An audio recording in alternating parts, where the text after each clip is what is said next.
Good morning. कैसे हो? आ गए छुट्टियां बनाकर? है भाई, नींद से उठ के आए हो? वो तो सभी उठ के आए। चलो, कहाँ क्या पढ़ा था, कुछ याद है? याद करो वो पल। बहुत सारे कल हो चुके हैं। चलो, लास्ट बिंदु कुछ याद दिलाओगे?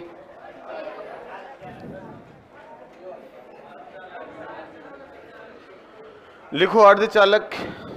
लिखा था ना? लिखो एग्जाम्पल। लिख दिए? फिर आगे लिखो अर्धचालक। 2 लाइन लिखा तो क्या इसमें? लिखो अर्धचालक 2 प्रकार के होते हैं, एक ये और एक वो। अर्धचालक हल्का सा लिख दो, इसी में 2 प्रकार के होते हैं। Semiconductor are 2 type. अर्धचालक ऐसे कैसे चल रहा है ये?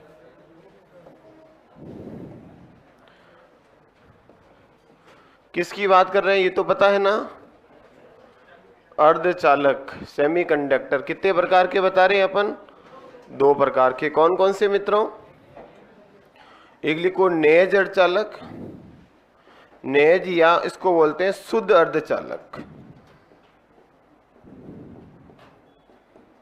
शुद्ध अर्धचालक। और एक लिखो प्यारे मित्रों अशुद्ध।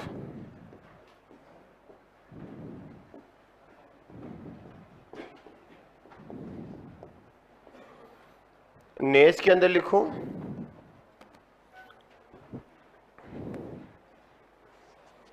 नेज, लिखो इसमें अशुद्धि नहीं मिलाई जाती। इसमें अशुद्धियां नहीं मिलाई जाती चालकता के लिए। इसमें डोपिंग नहीं होंगी। अशुद्धि मिलाना क्या कहलाता है? डोपिंग। अशुद्धि नहीं मिलाई जाती। जिस रूप में मिलते हैं उसी रूप में उपयोग में लेते हैं। अशुद्धियां नहीं मिलाई जाती है, उनको हम कहते हैं प्यारे मित्रों नेज या शुद्ध अर्धचालक। जिस रूप में हमें मिले उसी रूप में काम मिलेंगे। एग्जाम्पल लिखो सिलिकॉन और जर्मेनियम, SiG लिख दो ना शॉर्ट में। इसके एग्जाम्पल शुद्ध अर्धचालक कौन है बेटा? Si सिलिकॉन और Ge मतलब समझ गया आपने, लिख रखा आपने जर्मेनियम। फिर लिखो बेटा अशुद्ध अर्धचालक के अंदर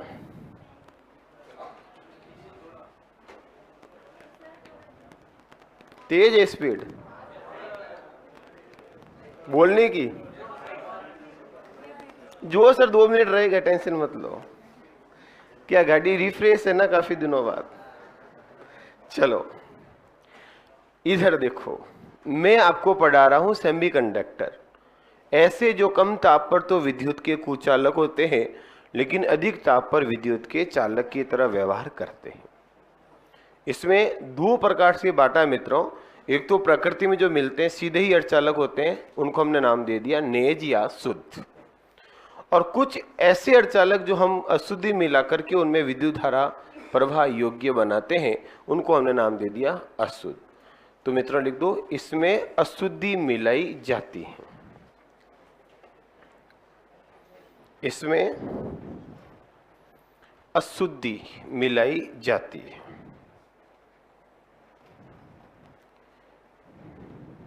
अशुद्धि मिलाई जाती है जिसे डोपिंग कहते हैं। क्या कहते हैं बेटा? डोपिंग। तो अशुद्धि मिलाना डोपिंग कहलाता है। डोपिंग कहलाता है। सीधा भी आ जाए, डोपिंग क्या है? अर्धचालक में अशुद्धि मिला करके उनमें चालक बनाना, इस प्रक्रिया को नाम दिया डोपिंग। ये 2 प्रकार के है बेटा अशुद्ध, P टाइप और N टाइप। लिखो ये 2 प्रकार के होंगे, P टाइप और N टाइप। P टाइप और N टाइप।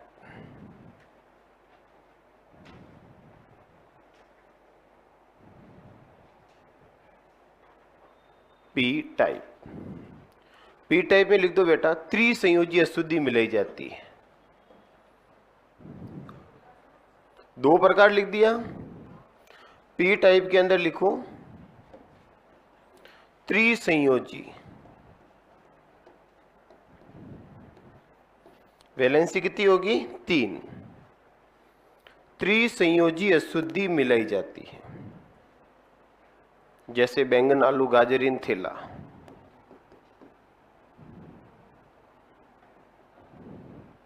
याद है, बेरिलियम, एल्यूमिनियम, गैलियम, इंडियम, इनकी अशुद्धि मिलाई जाती है। लिख दो एग्जाम्पल। सॉरी शक्तिमान, गलती से लिख दिया। बैंगन आलू गाजर थैला, ये त्रिसंयोजी। देखो एल्यूमिनियम पर Al प्लस होता नहीं, +3 होता नहीं होता है, तो ये सब कितनी संयोजी है, इनकी संयोजकता कितनी होगी +3, तो +3 मिलाया तो ये होगा त्रिसंयोजी। ऐसे पदार्थ इसमें मिलाए जाते हैं जिन पर आवेश कितना होता है बेटा +3, तो त्रिसंयोजी हो गया, उनको नाम दिया पी टाइप। और इस एन टाइप में लिखो पंच संयोजी अशुद्धि, चार्ज कितना होगा +5।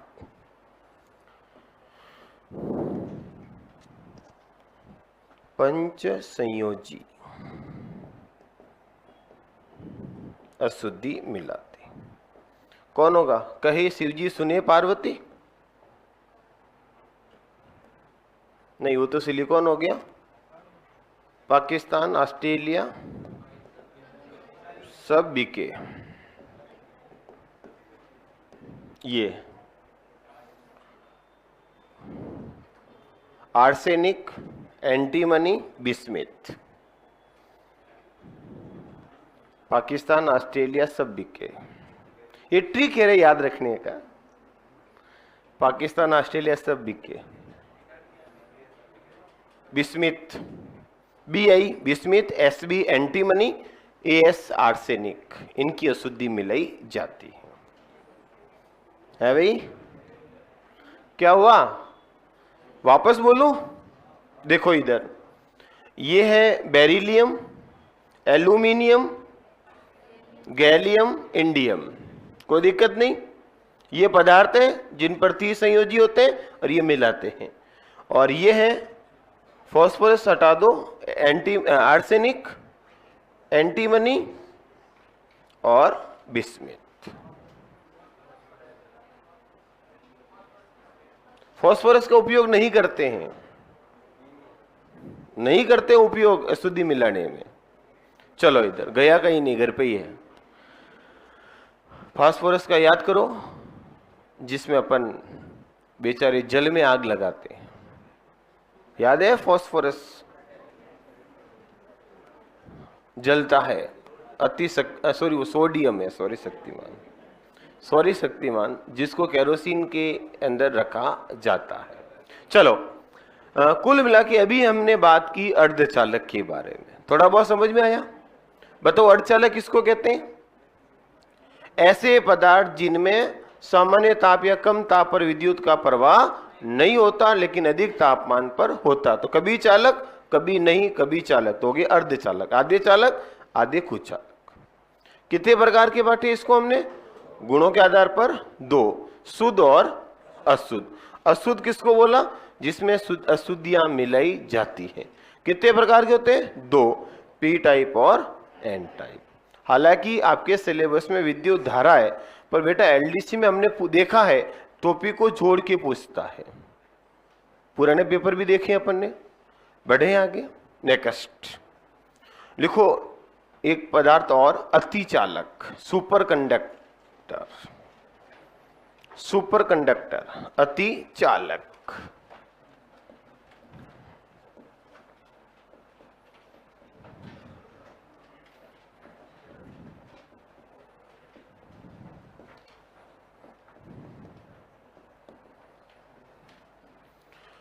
अतिचालक किसको कहते हैं, सुपर कंडक्टर किसको कहते हैं,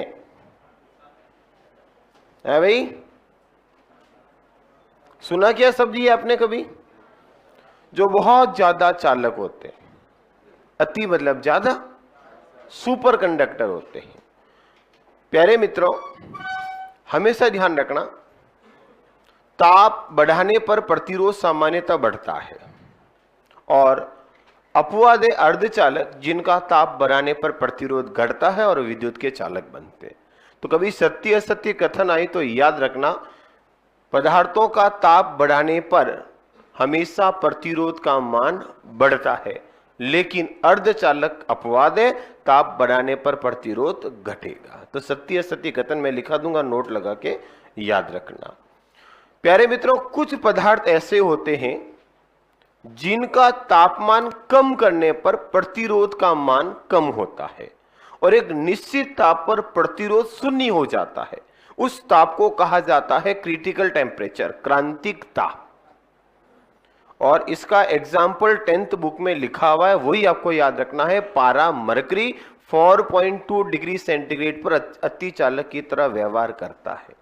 प्रश्न आया तो सीधा आएगा मरकरी कितने डिग्री ताप पर अतिचालक की तरह व्यवहार करता है। एनसीईआरटी से सीधा आएगा, नहीं तो परिभाषा याद रह जाएगा। लिखो अतिचालक, लिखो बेटा, इनका प्रतिरोध शून्य होता है, इनका प्रतिरोध शून्य होता है। फिर लिख दो मित्रों, वे पदार्थ जिनका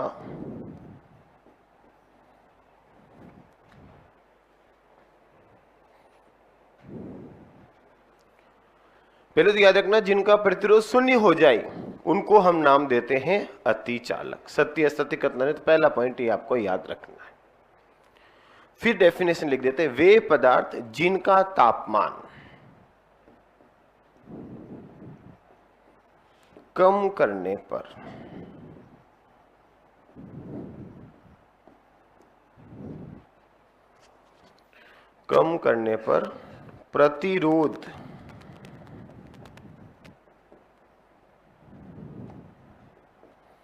प्रतिरोध का मान घटता है।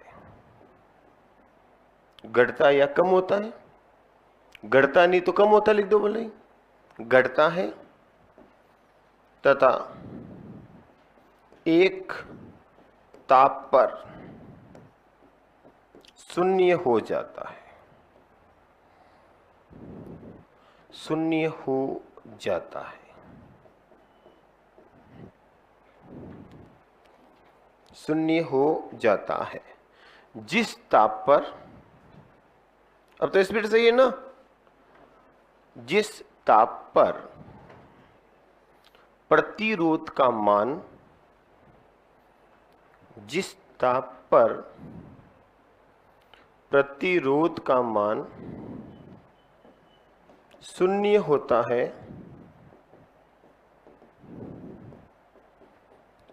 उस ताप को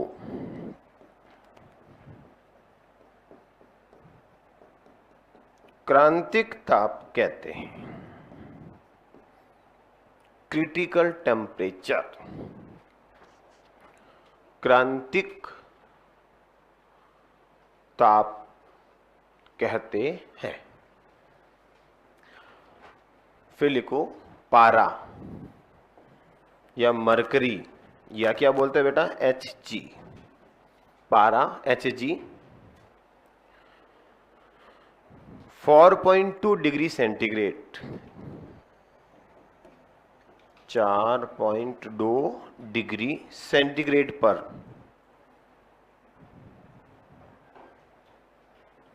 अतिचालक की तरह व्यवहार करता है।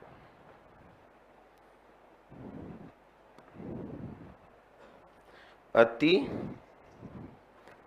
चालक की तरह व्यवहार करता है।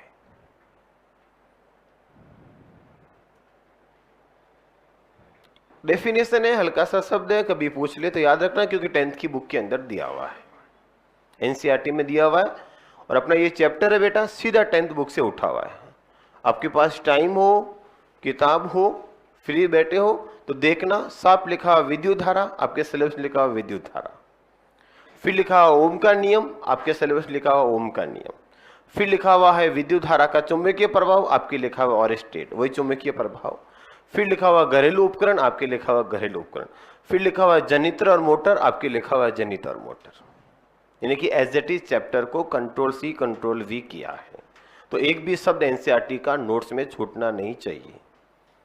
उदाहरण भी वही लिखाऊंगा ताकि एग्जाम में डाटा भी चेंज नहीं हो, न्यूमेरिकल आ जाए तो कोशिश यही करूंगा।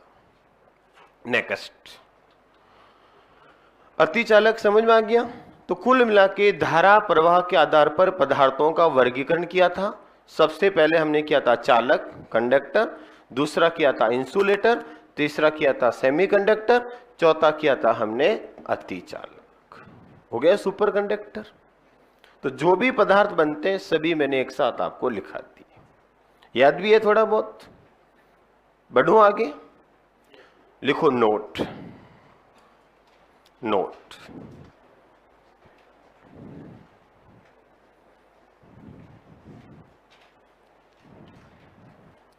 लिखो सामान्यतः ताप बढ़ाने पर, सामान्यतः ताप बढ़ाने पर चालक का प्रतिरोध बढ़ता है। सामान्यतः ताप बढ़ाने पर चालक का प्रतिरोध, रेजिस्टेंस इंक्रीज होगा, बढ़ता है। लेकिन अर्धचालक का ताप बढ़ाने पर, लेकिन अर्धचालक सेमीकंडक्टर, लेकिन अर्धचालक का ताप बढ़ाने पर प्रतिरोध कम होता है। प्रतिरोध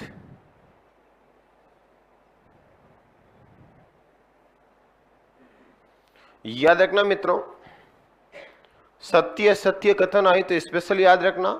टेम्परेचर बढ़ाने पर रेजिस्टेंस भी इंक्रीज होगा, बट सेमीकंडक्टर में उल्टा होगा।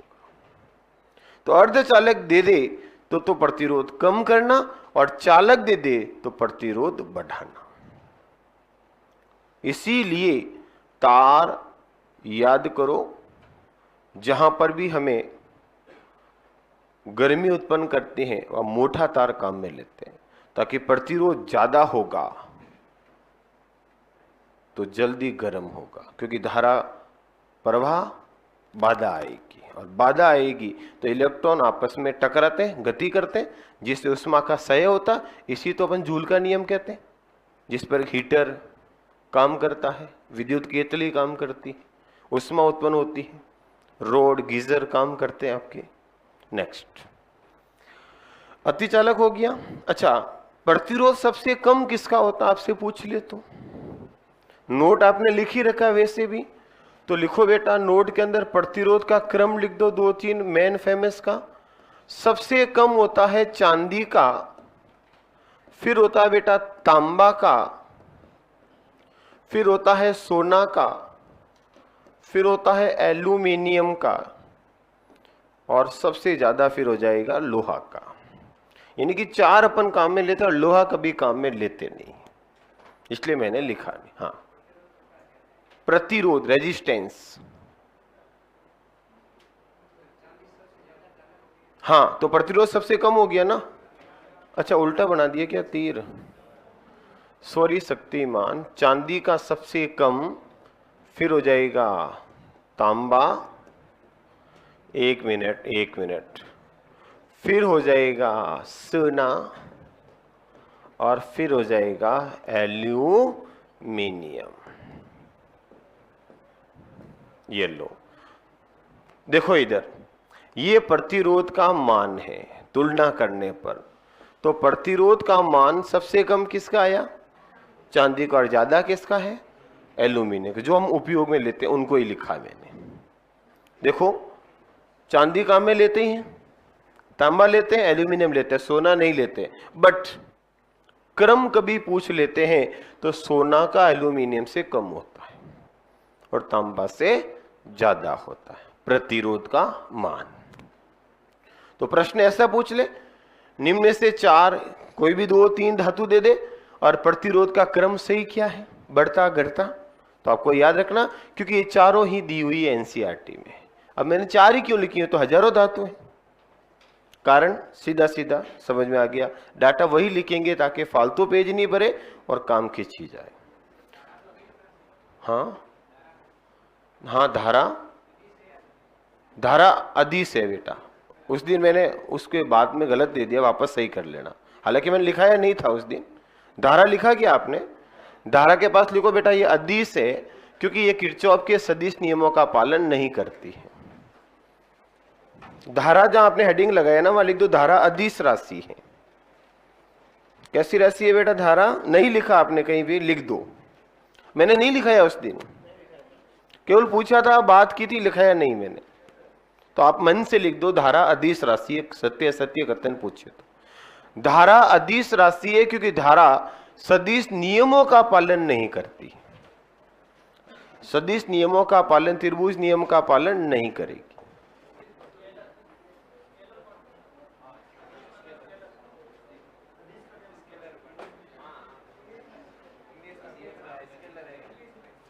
इंग्लिश में देख लेते रे हिसाब से। अब बोल दिया तुमने तो मेरे को जरूरत ही नहीं रखी ना। इधर आ गया समझ में, वापस बोर्ड पे आऊं, वो तो एक फैक्ट था, याद रखना है। धारा का केवल परिमाण होगा, धारा की दिशा ज्ञात नहीं होगी। इसका मतलब कैसी राशि हो गई, अदिश। कारण सदिश नियमों का पालन नहीं करना। नेक्स्ट, वापस आऊं बोर्ड पे, क्या लिखा रहा था, वापस आओ जो चल रहा था उसमें। भाई जीता पूछा, उता उत्तर हो गया और हमने नोट भी कर लिया, तो उस बिंदु को छोड़ो, बात ही हो गई, लिख भी दिया, नोट भी कर लिया, तो वापस आए। और मेरे दिमाग में भी था, आप नहीं पूछते तो भी मैं जाते जाते लास्ट में बोलता। नेक्स्ट, हो गया अदिश सदिश का मामला, हो गया प्रतिरोध का मामला। बढ़े आगे, तो सबसे पहले धारा क्या होती हो गया। अच्छा, अपन जो परिपथ बनाते हैं, उस परिपथ के अंदर कुछ सामग्री उपयोग में लेते हैं, उनके चिन्ह काम में लेते हैं परिपाटी। कई बार सदिश इसके चिन्ह पूछ लेते हैं परिपथ में, तो उनके 2-4 मुख्य मुख्य चिन्ह अपन बना करके नाम लिख देते हैं। तो लिखो विद्युत परिपथ में, हेडिंग लगाओ विद्युत परिपथ, इलेक्ट्रिक सर्किट।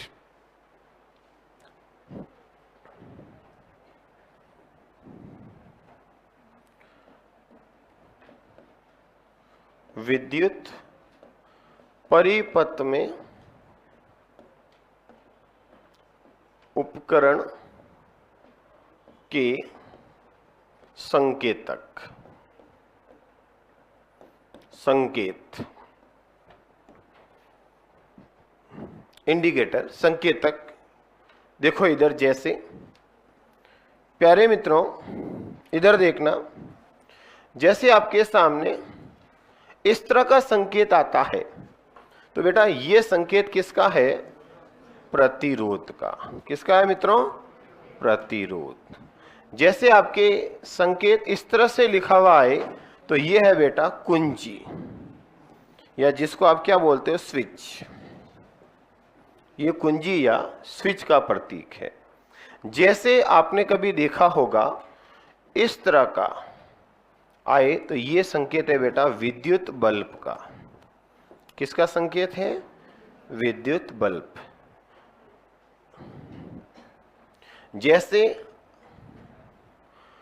और इस तरह से संकेत आए, तो ये होगा बेटा धारा नियंत्रक का। हाँ, करंट कंट्रोलर, धारा नियंत्रक का। और प्यारे मित्रों ये संकेत आए, तो ये हो जाएगा आपके अमीटर का, और ये संकेत आए तो ये हो जाएगा वोल्ट मीटर का। बना लो ये संकेत, और एक संकेत रह गया, या बना लो, जगह है, तो ये हो जाएगा बैटरी का या विद्युत सेल। ये 4-5 संकेत आपको याद रखने हैं। कई बार नाम नहीं लिखे संकेत बना लेते हैं। और याद रखना, बीच में अगर बिंदी है तो स्विच ऑन है, और अगर ये नहीं है तो स्विच ऑफ है।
हो गया? तो ये थोड़े से संकेत आपको ध्यान, हाँ ऑन, बिंदी रहेगी तो सर्किट ऑफ चल रहा है ना, और बिंदी नहीं है तो ये सर्किट विच्छेद हो गया। अब धारा कैसे चलेगी? बीच में धारा है,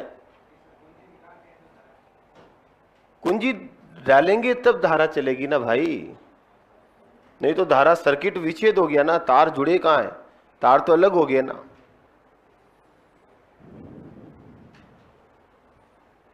क्या हुआ? इसमें कोई कंफ्यूजन वाली बात नहीं, हर जगह कंफ्यूजन थोड़ी रहता है। चलो बढ़े आगे, लिख दिया सबने? तो ये थोड़े से संकेत आपको ध्यान रखने। एक ध्यान रखना, धारा नियंत्रक का संकेत कई बार ऐसा नहीं देके ऐसा दे देते हैं, ये तो भी धारा नियंत्रक का संकेत होगा। मतलब इस प्रतिरोध के ऊपर कोई ना कोई चिन्ह होगा, या तो तीर उल्टा या क्रॉस। तो इसके पास एक और बना दो, ये दो हो जाएंगे इसके चिन्ह, समझ गए ना? एक तो ये और एक ये। और कुछ नहीं दे तो वो रेजिस्टेंस है, प्रतिरोध है, विरोध है आपका।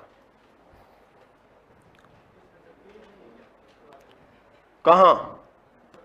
ये तीर नहीं, ये डैश कट किया हुआ है। तीर लिखो तो कोई फर्क नहीं पड़ेगा, बस कस कट होना चाहिए, नहीं तो ये प्रतिरोध हो जाएगा। चलो आगे बढ़ो आगे। याद रखना, यहां तीर बना तो कोई दिक्कत नहीं, बस ये कट होना जरूरी है, नहीं तो फिर ये रेजिस्टेंस प्रतिरोध माना जाएगा। चिन्ह हो गए तो आगे बढ़े। लिखो विभव व विभवांतर, पोटेंशियल व पोटेंशियल डिफरेंट। हाँ वापस बोलूं? विभव, हाँ लिखो ना, हेडिंग लगाओ, विभव व विभवांतर, पोटेंशियल व पोटेंशियल डिफरेंट। विभव व विभवांतर, अक्सर आपने नाम सुने हैं, दोनों नाम सुने हैं, विभव और विभवांतर? नहीं सुने तो अब सुन लिए, और अगर नहीं सुने तो आपने 10th कैसे पास की? क्या सर वो हमारी प्रॉब्लम, आपकी थोड़ी है, वो आपकी प्रॉब्लम है। अच्छा ओके, बस कृपया, आपके बैच में तो फिर भी स्थिति बहुत सही है, कोरोना वाले कम है। जो आपसे बाद वाला जो नया वाला बैच है उसमें कोरोना वाले बच्चे ज्यादा है, और उनको तो बस मुझे ए फॉर एप्पल भी पढ़ाना पड़ रहा है। आपके यहाँ तो मैं फिर भी लेवल लिख के चल रहा हूँ, क्योंकि हर बैच में हर स्थिति अलग अलग होती है, तो हर बच्चों को उस हिसाब से टैकल करना पड़ता है। जैसा मैं आपको पढ़ा रहा हूं वैसा वहां नहीं पढ़ा सकता, क्योंकि हर क्लास में हर विद्यार्थी अलग होता है। तो ध्यान रखना, मैं जो दोनों बैच की अगर तुलना करूं तो आपका लेवल मुझे अच्छा लग रहा है, क्योंकि मैंने लगभग काफी दिन से आपको पढ़ाया है और उनको भी मैंने 10 दिन पढ़ाया है। 29 को बैच शुरू हुआ तो 9 तक तो पढ़ाया है, 10 तक तो मैंने इसमें नोट किया, साइंस वाले विद्यार्थी है उनको पता नहीं ये क्या है। मैंने कहा तुम फिर 12th कैसे की, बायो के? हाँ चलो इधर, खैर वो उनकी प्रॉब्लम है, अपनी नहीं। अपना काम है पढ़ाना, समझाना। नहीं आए तो 2 बार बोल दिया, 10 बार बोल दिया, नहीं आए तो क्लास में रुक के बता दिया, और तो क्या कर सकता हूं? बता सकता हूं, पढ़ना तो आपको ही पड़ेगा। और पढ़ के आए हो आप लोग, अच्छे से पढ़ के आए हो ना? 5 दिन बढ़िया घूम घुमा के आ गए, कोई बात नहीं, नहीं पढ़ा तो कोई दिक्कत नहीं है, क्योंकि वो समय ऐसा था एक रेस्ट डे का, है ना। अच्छा हुआ ये छुटपुट 4-4 दिन, एक दिन मिलता, पता ही नहीं चले, कम से कम 5 दिन छुट्टी तो मना ही अपन ने, है? और कुछ नहीं किया, मैं तो 9-10 बजे पहले कभी उठा नहीं, नींद दबा के लिए, और उसका नतीजा आज भी रहा कि मैं सुबह नहीं आ पाया। थोड़ा असर 2-3 दिन लगेंगे जाने में। चलो आगे, अब थोड़ा शब्द पढ़ ले। यहाँ बातें करने नहीं आया मेरे से, मैं आपसे बातें करने नहीं आया हूं, पर मैंने आधे घंटे में काफी कुछ पढ़ा दिया है, ये भी ध्यान रखना। मैं लास्ट में जाते जाते लेवल बराबर कर दूंगा जितना मुझे पढ़ाना है। बात करते हैं विभव और विभवांतर की। बेटा सिंपल वे में बताऊंगा, कोई हाईफाई बात नहीं करूंगा। याद रखना, विद्युत परिपथ में एक बिंदु से गुजरने वाले आवेश प्रवाह को दर्शाता है विभव। आवेशों के गुजरने की दर को बताता है, आवेश के दर की गुजरने की दर को बताता हमेशा विभव। कैसे? यदि कोई बिंदु है और एक बिंदु ये है, दोनों आपस में जुड़े हैं, तो हमेशा ध्यान रखना जो विद्युत धारा आवेशों का जो प्रवाह होगा वो हमेशा धनात्मक, अधिक धनात्मक से हमेशा किधर होगा बेटा? कम धनात्मक की ओर होगा। यानी कि उच्च विभव से निम्न विभव, और ये धनात्मक मात्रा जो ज्यादा कम है इसी को अपन विभव कहते हैं। 2 बिंदु ले लो सर्किट के अंदर, और वहां पर एक तरफ धनात्मक माप लो, दूसरी तरफ धनात्मक, याद करो धारा का प्रवाह पॉजिटिव से नेगेटिव की ओर होगा, तो अधिक धनात्मक से कम धनात्मक की ओर होता है, इनकी प्रवाह को दर्शाता है, वो होता है विभव। और अगर दोनों बराबर मात्रा में है आवेश, तो जोड़ने पर भी उसमें विभव आवेश का प्रवाह नहीं होगा, यानी कि दोनों के बीच में विभव का जो अंतर है, विभवांतर, वो शून्य होगा। तो ये एक ऐसी राशि है जो आवेश के प्रवाह को दर्शाती है, और 2 बिंदु के बीच विभव के अंतर को ही विभवांतर कहते हैं, जिसमें हमेशा आवेशों का प्रवाह अधिक धनात्मक से कम धनात्मक की ओर होता है। या हम विभवांतर को कार्य के द्वारा भी प्रदर्शित करते हैं कि अगर किसी परिपथ में एक धनावेश को एक बिंदु से दूसरे बिंदु तक लाने में किया गया कार्य भी विभवांतर कहलाता है। यानी कि ये बिंदु है जिसको हमने नाम दे दिया A, ये बिंदु है जिसको नाम हमने दे दिया B, ये Q आवेश है, हमने A से B तक लाए, तो VA माइनस VB दोनों में अंतर विभवांतर, और किया गया कार्य W बटा किसको लाया? आवेश को, Q को, तो आवेश को लाने में किया गया कार्य भी क्या कहला सकता है? विभवांतर। कोई दिक्कत? तो इसको भी अपन विभवांतर कहते हैं, और इसके बेस बन सकते हैं न्यूमेरिकल, यानी कि कार्य पूछ ले, आवेश दे दे, विभवांतर दे दे, या ये दोनों देके ये पूछ ले, कोई भी 2 राशि दी जाएगी और 1 राशि पूछी जाएगी। कैसे? एक प्रश्न करा के बता दूंगा ऐसे। पहले इसको लिखा दूं, लिखो।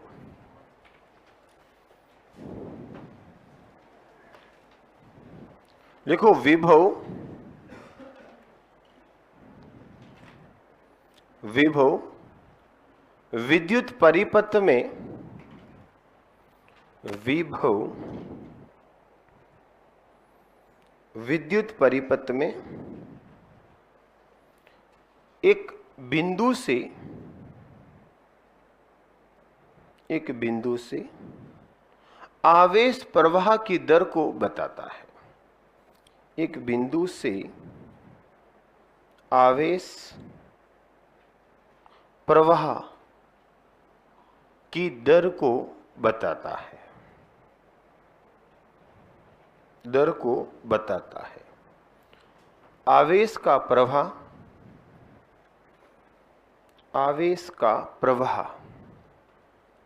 अधिक धनात्मक से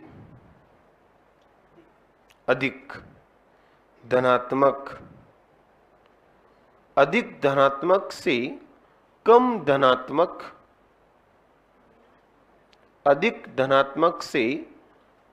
धनात्मक बिंदु की ओर होता है। अधिक धनात्मक से कम धनात्मक बिंदु की ओर होता है। यदि दोनों बिंदु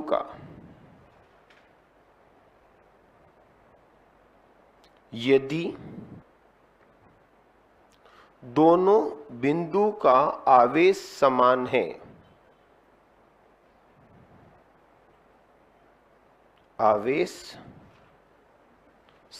है तो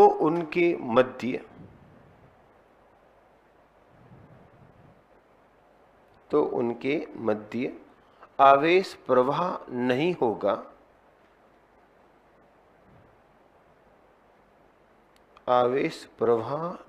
होगा। अर्थात उनका विभवांतर शून्य होगा।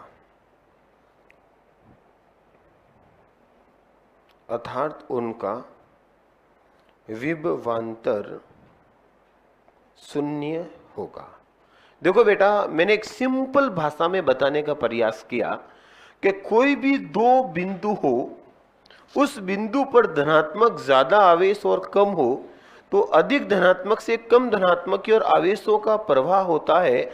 इसको नाम दिया विभव अधिक, इसको नाम दिया विभव कम। और ये आवेशों का प्रवाह हो रहा है इधर से इधर, ये जाना कहलाता है विभव। आवेश प्रवाह की दर को प्रदर्शित करता है। अगर दोनों का आवेश समान है तो ना तो आवेश इधर जाएगा ना आवेश इधर आएगा। अर्थात दोनों बिंदु में जो विभव है, जो आवेशों का प्रवाह है, वो अंतर क्या हो गया? शून्य, जिसको नाम दिया विभवांतर। सामान्य भाषा में बता दिया।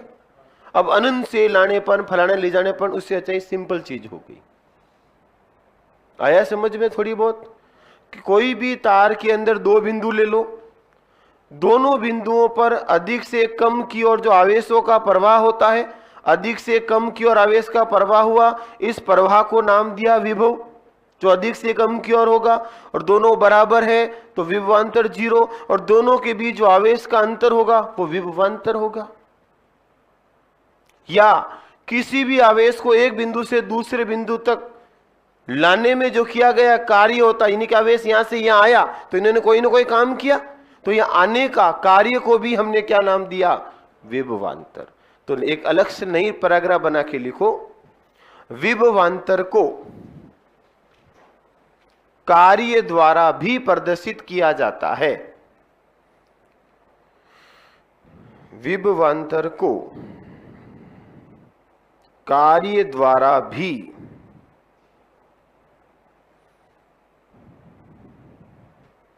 प्रदर्शित किया जाता है।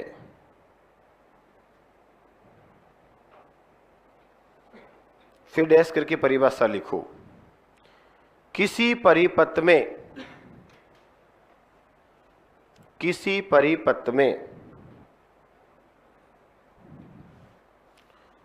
बिंदु ए से बिंदु बी तक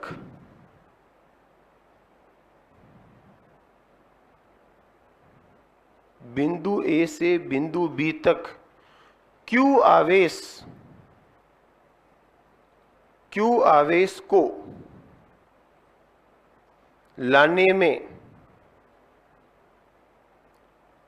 लाने में W कार्य किया जाता है,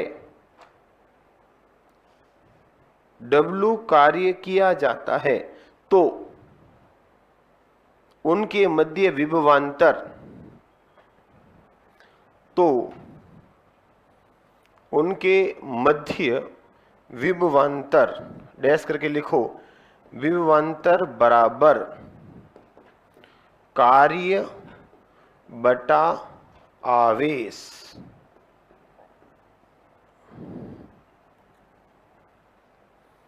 कार्य बटा आवेश, या VA माइनस VB हो गया विभवांतर, बराबर W बटा Q।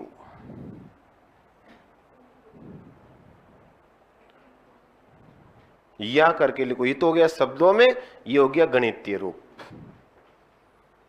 W बटा Q।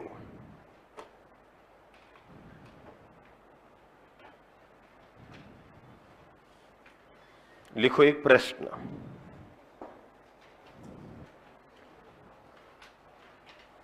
प्रश्न लिखो, उत्तर क्या है आप बताओगे, बता दोगे? बिल्कुल सिंपल क्वेश्चन दूंगा, नॉर्मल एकदम, और अगर एग्जाम में आया तो डाटा भी चेंज नहीं होगा, क्योंकि एनसीईआरटी का सीधा उदाहरण बोलूंगा। लिखो, दो बिंदु के मध्य विभवांतर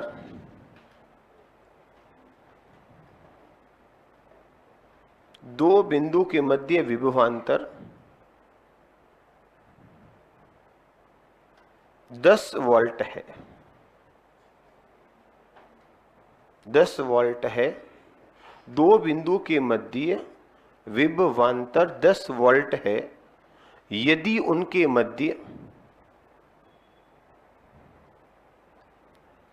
मध्य 3 कूलाम आवेश, 3 कूलाम, 3C लिख दो ना, कूलाम को C से लिखते हैं, 3 कूलाम आवेश स्थानांतरित किया जाता है,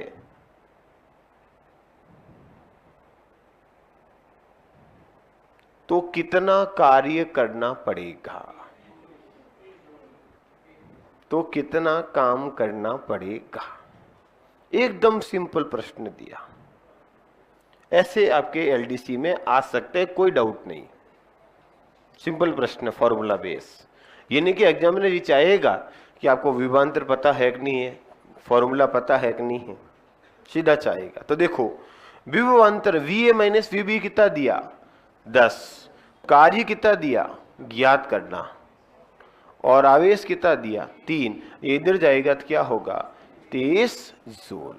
कार्य को जूल से लिखते हैं ना, तो इसका आवेश का मात्रा, इसका विभवांतर का मात्रा क्या होगा जूल बटा कूलाम।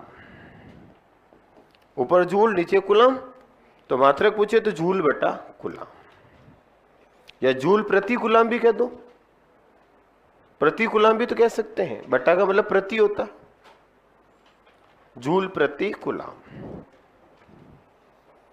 चलो, तो ये हो गया थोड़ा सा विभव और विभवांतर। आया समझ में कुछ? दो बिंदुओं के बीच अंतर को, विभव का अंतर ही क्या कहलाता है, विभवांतर। बढ़ू आगे, लिख दिया सबने? तो लिखो ओम का नियम, ओम शांति शांति, लिखो साहब ओम का नियम।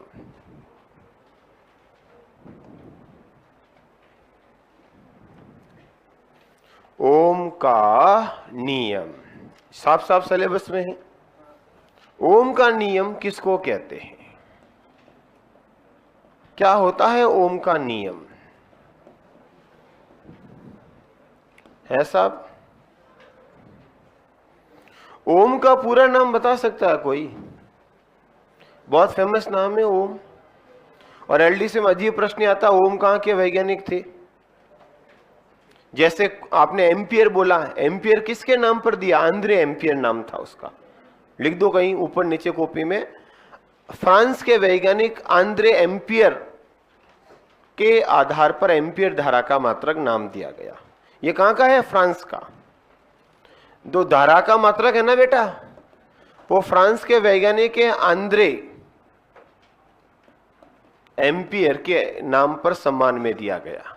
इन्होंने बहुत काम किए थे, प्रैक्टिकल किए थे, खोजें की थी विद्युत धारा पे, तो इनके सम्मान में धारा का मात्रक जो एम्पियर माना गया है वो आंद्रे एम्पियर वैज्ञानिक के सम्मान में माना गया। और ये कहाँ के हैं? फ्रांस के। पूछ सकते हैं, जब ये पूछा जा सकता है कि मेंडल ने मटर के अलावा किस पर प्रयोग किए, तो हर बार मेंडल थोड़ी आएगा, फिर अजीब ही आएगा, दूसरा वैज्ञानिक उठाएगा जो सिलेबस का बिंदु है। जैसे मेंडल का गांव का नाम क्या है? सिलेसिया। याद है ना, लिखा रखा मैंने, छोटी छोटी चीजें जो आपको औरों से थोड़ा अलग करेगी, याद रखना इसका। नेक्स्ट, अच्छा हाँ हाँ, नहीं होगा। तो विभव में अंतर ही नहीं है तो आवेश का प्रवाह नहीं होगा। और हमेशा धारा उच्च विभव से किधर जाएगी? निम्न विभव। लिखा नहीं लिखा हमने? तो उच्च विभव ही नहीं है तो धारा प्रवाह कैसे होगा? याद करो हमने क्या लिखा, धारा प्रवाह धनात्मक से ऋणात्मक या उच्च विभव से निम्न विभव की ओर। तो विभव में अंतर तो होना ही चाहिए। और इस प्रवाह को ही तो कौन कह रहा है? विभव। विभव किसको कहा हमने? इस प्रवाह की दर को ही तो कहा। प्रवाह को हमने कह दिया विभव और प्रवाह की दर को हमने कह दिया धारा। तो वही तो हुआ मित्र। नेक्स्ट बढ़ू आगे। तो क्या बोल रहा था मैं? हाँ, ओम कहाँ के वैज्ञानिक थे? ओम का पूरा नाम क्या था? जॉर्ज साइम ओम, जो जापान के वैज्ञानिक थे। लिखो, जापान के वैज्ञानिक, जापान के वैज्ञानिक जॉर्ज साइम ओम। याद रखना बेटा, थोड़ा सा परिचय पूछ लेते हैं, क्योंकि आपके सिलेबस में सिर्फ दो ही टॉपिक है, एक विद्युत धारा और एक प्रकाश। तो इसके अलावा पूछेगा कि आखिर फिर उसको अगर पेपर को ढंग से बनाना तो फिर इधर ही जाएगा वो, क्योंकि नियम तो सब पढ़ के जाते हैं। और पेपर जो होता है वो पास करने के लिए नहीं होगा, पेपर होगा काटने के लिए, भीड़ कम करने के लिए। और भीड़ कम कैसे की जाए? कुछ न कुछ तरीके अपनाए जाएंगे। तो लिखो, जापान के वैज्ञानिक जॉर्ज साइम ओम ने धारा व विभव, धारा व विभव के मध्य संबंध बताया, के मध्य संबंध बताया, जिसे ओम का नियम कहते हैं।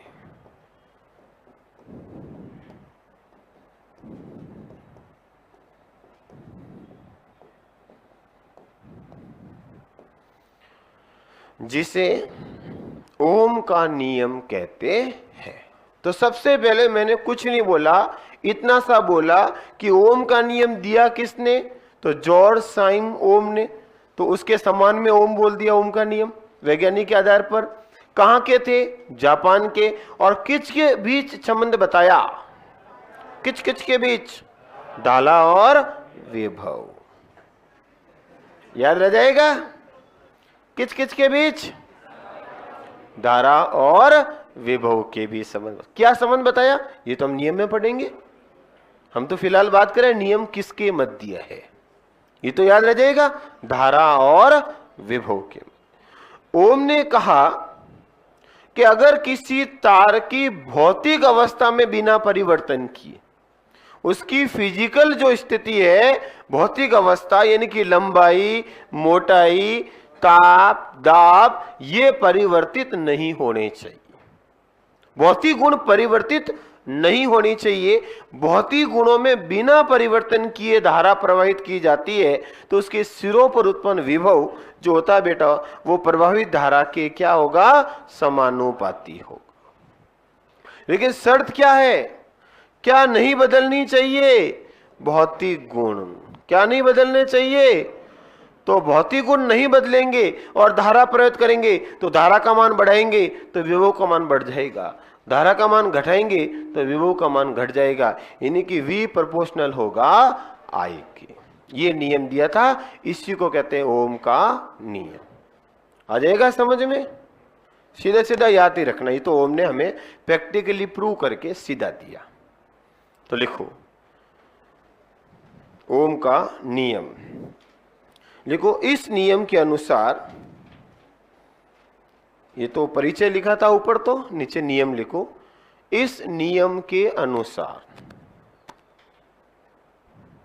तार की भौतिक अवस्था या भौतिक गुणों में, लिखो तार के भौतिक गुणों में बिना परिवर्तन किए, इस नियम के अनुसार तार के भौतिक गुणों में बिना परिवर्तन किए धारा प्रवाहित की जाती है। धारा प्रवाहित की जाती है तो उसके सिरों पर उत्पन्न विभव, या विभवांतर लिख दो, सिरों पर तो विभवांतर होगा, वी पोटेंशियल वही, उसके सिरों पर उत्पन्न विभवांतर प्रवाहित धारा के उत्पन्न विभवांतर प्रवाहित धारा के समानुपाती होता है, प्रोपोर्शनल। प्रवाहित धारा के समानुपाती होता है। प्रवाहित धारा के क्या होगा बेटा? प्रोपोर्शनल, समानुपाती होता है। लिखो अर्थात V प्रोपोर्शनल I। नीचे अर्थात करके गणितीय रूप लिख दो, शब्दों में तो हमने लिख ही दिया, गणित में तो एक ही V प्रोपोर्शनल I। V विभवांतर हो गया और I धारा हो गई। कोई दिक्कत भाई? याद रखना, आपसे पूछ ले ओम का नियम क्या है तो बताओ, क्या बताओगे? V प्रोपोर्शनल I, ये है मित्रों ओम का नियम ओरिजिनल, V प्रोपोर्शनल I। लेकिन शर्त क्या है? फिजिकल कंडीशन चेंज नहीं होनी चाहिए, नहीं तो ये नियम फेल हो जाए। अब देखो यहां पर हमने प्रोपोर्शनल को हटाने के लिए क्या लगाएंगे? इक्वल। बराबर लगाने के लिए हमेशा किसी न किसी कांस्टेंट का प्रयोग किया जाता है, स्थिरांक या नियतांक, नियत अंक जिसका वैल्यू नहीं बदले। बताओ प्रतिरोध जो होता है लंबाई चौड़ाई पर निर्भर करेगा, और लंबाई चौड़ाई भौतिक गुण होते हैं, और हमने साफ कह दिया भौतिक गुण नहीं बदलने चाहिए, यानी कि उसका तार का रेजिस्टेंस भी बदलना नहीं चाहिए। तो रेजिस्टेंस कांस्टेंट हो गया, इसलिए यहां पर I R का मिल गया, यानी कि R क्या हो गया बेटा? कांस्टेंट नियतांक, जिसको अपन प्रतिरोध भी कहते हैं। फिर लिख दो नीचे V बराबर IR। अब यहां से V का, I का और R का मान ज्ञात किया जा सकता है।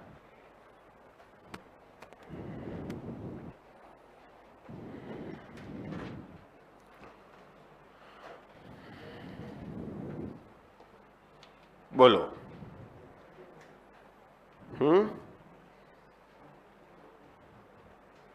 कोई दिक्कत आया समझ में थोड़ा बहुत?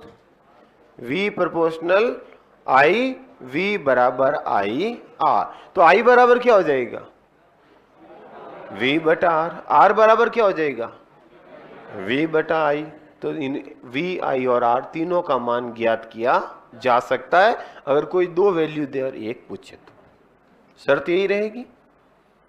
चलो, तो ये है मित्रों ओम का नियम। और जो पदार्थ ओम के नियम का पालन करते हैं, यानी कि चालक, वो कहलाते हैं ओमीय पदार्थ।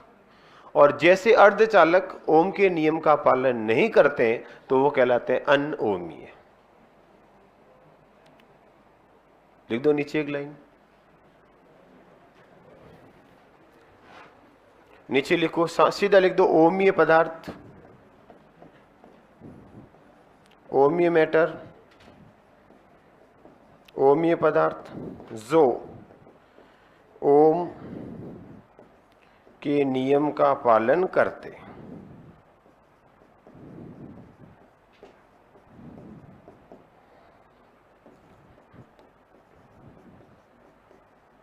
उदाहरण कंडक्टर, चालक।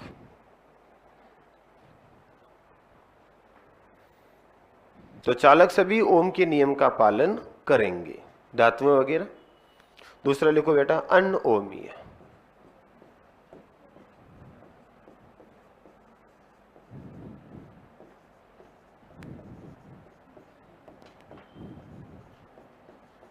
ओम के नियम का पालन नहीं करते।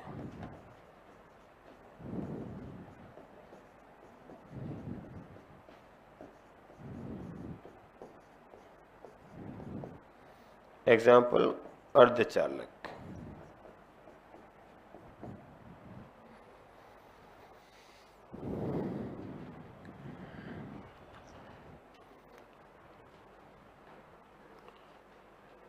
जो ओम को मानेंगे वो ओमी है और जो ओम को नहीं मानेंगे वो अनओमी। सीधा सा नॉर्मल है। तो हम पढ़ क्या रहे ये तो पता है ना, ओम का नियम। क्या है ओम का नियम?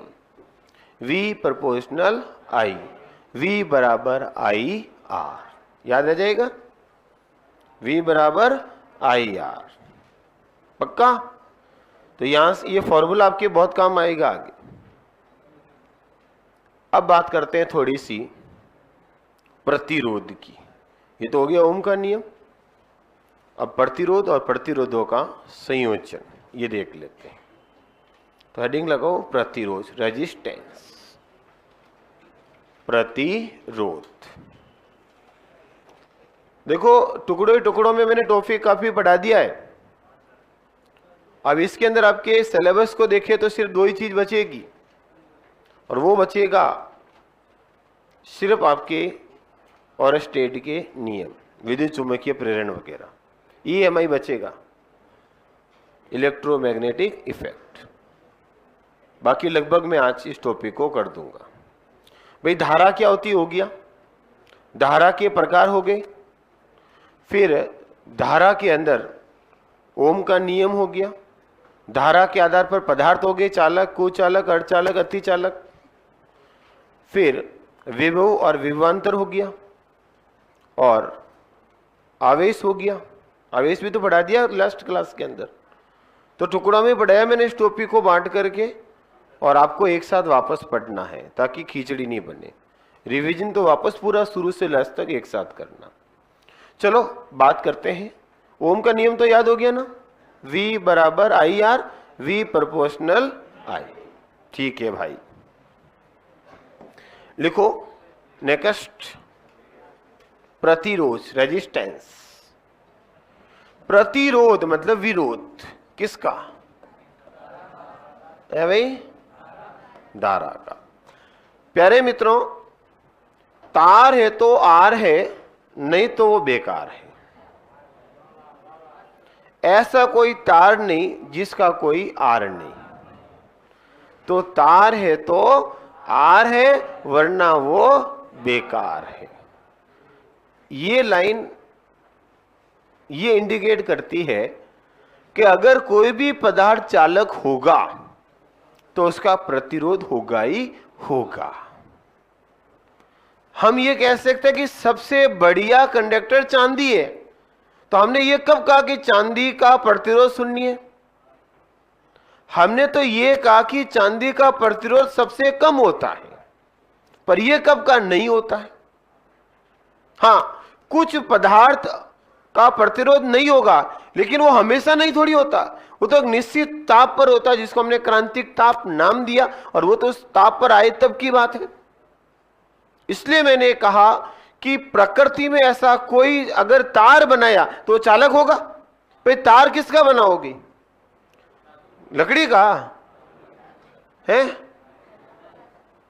तार किसका बना होगी? ऐसे पदार्थ का जिसमें धारा का प्रवाह होना चाहिए, अर्थात वो कंडक्टर होना चाहिए। और प्रकृति में ऐसा कोई कंडक्टर नहीं है जिसका प्रतिरोध नहीं है, और अगर प्रतिरोध नहीं है तो कुचालक होगा फिर।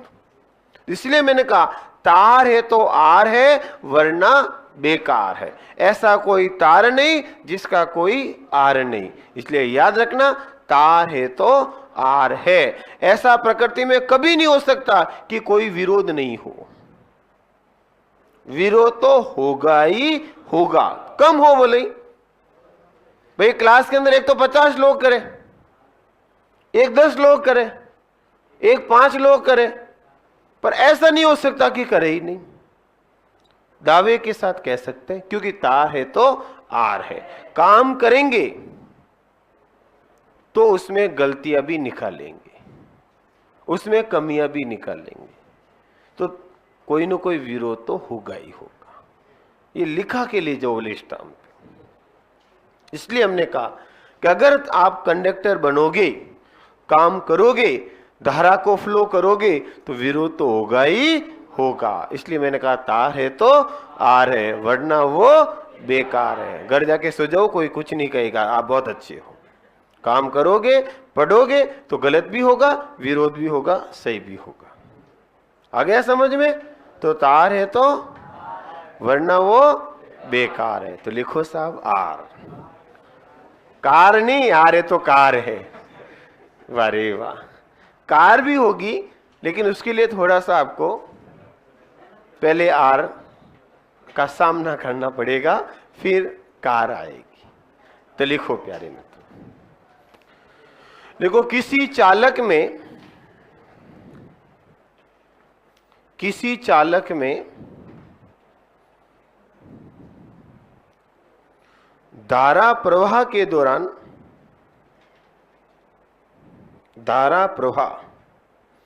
दौरान उत्पन्न होने वाली बाधा को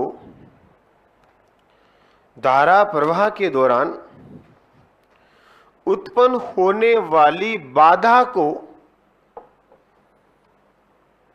प्रतिरोध कहा जाता है। उत्पन्न होने वाली बाधा को प्रतिरोध कहा जाता है। तो कोई भी चालक में कंडक्टर के अंदर धारा प्रवाहित करेंगे तो उसका क्या होगा प्यारे मित्रों? रेजिस्टेंस, विरोध होगा ही होगा। तो याद रखना, आप कोई भी काम करोगे तो इसमें लोग कमी तो निकालेंगे ही निकाले। हो सकता है कम निकाले, थोड़ी निकाले, पर कमी तो बताएंगे। रहने दो, बता मुझे क्या करता है। कुछ भी कर दो, सब कुछ अच्छा है, पता है रोज यही करता है, लो जीरो हो गया ना। लोगों के क्या जाता है, क्योंकि तार है तो आर तो होगा। इसका फॉर्मूला लिखो, रोले बाई ए। आर बराबर क्या लिखोगे? रोले बाई ए।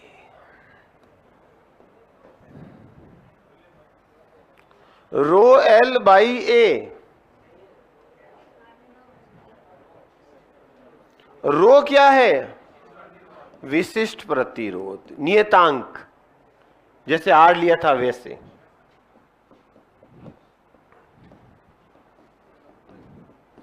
या इसी को कहते हैं प्रतिरोधकता।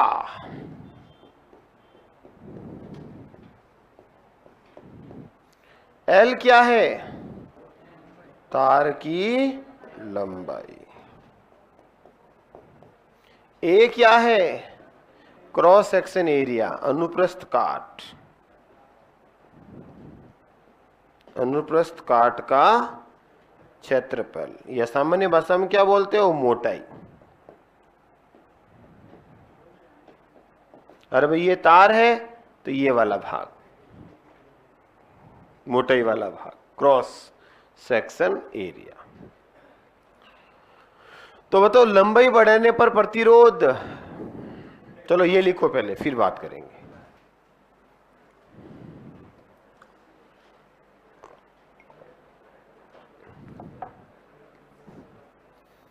इधर फॉर्मूला लिखो, R बराबर रो ले बाई ए, याद आ जाएगा, रो ले by a,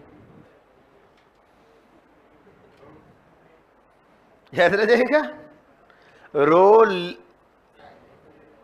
rho l by a, rho l by a. ये है, याद रह जाएगा, रोले बाई ए, पक्का। नेक्स्ट लिखो मेरे मित्रों, अगर मैं इसका ये जो नियतांक है विशिष्ट प्रतिरोध, इसको मैं हटा दूं तो क्या होगा, प्रोपोर्शनल लगेगा। यहां तक सबने लिख दिया क्या? कोई तकलीफ, कोई दुख दर्द नहीं। तो बेटा अगर मैं रो को हटाऊं तो प्रोपोर्शनल एल बाई ए। तो बताओ यहां से क्या निकला, लंबाई बढ़ाने पर प्रतिरोध और मोटाई बढ़ाने पर प्रतिरोध। इसलिए जहां ज्यादा लाइट चाहिए वहां तार कैसे बनाते हैं, मोटे, ताकि प्रतिरोध कम हो, विरोध कम हो। ठा पड़ा?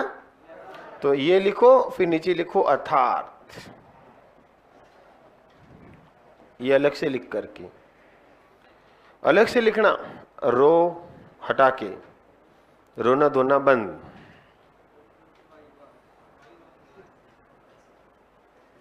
और इसके, ये तो गणितीय रूप हो गया, इसका शब्दों में लिखो, तार की लंबाई बढ़ने पर प्रतिरोध बढ़ेगा, तार की लंबाई बढ़ाने पर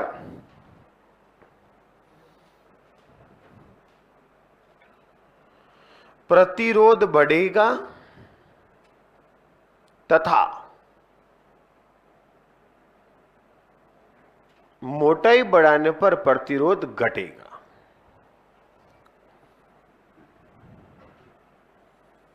तथा मोटाई बढ़ाने पर प्रतिरोध घटेगा। इस फॉर्मूले के आधार पर याद रह जाएगा। लिखो प्रतिरोध का मात्रक ओम, शांति शांति। तार की लंबाई बढ़ाने पर प्रतिरोध बढ़ेगा तथा मोटाई बढ़ाने पर प्रतिरोध घटेगा। ये बोला था मैंने, इसके अलावा और कुछ बोला क्या? तो लिखो प्रतिरोध का मात्रक ओम शांति ओम। मात्रक क्या होगा बेटा? ओम। ओम को कैसे लिखते हैं? ऐसे। ओम को ऐसे लिखते हैं, प्रतीक चिन्ह।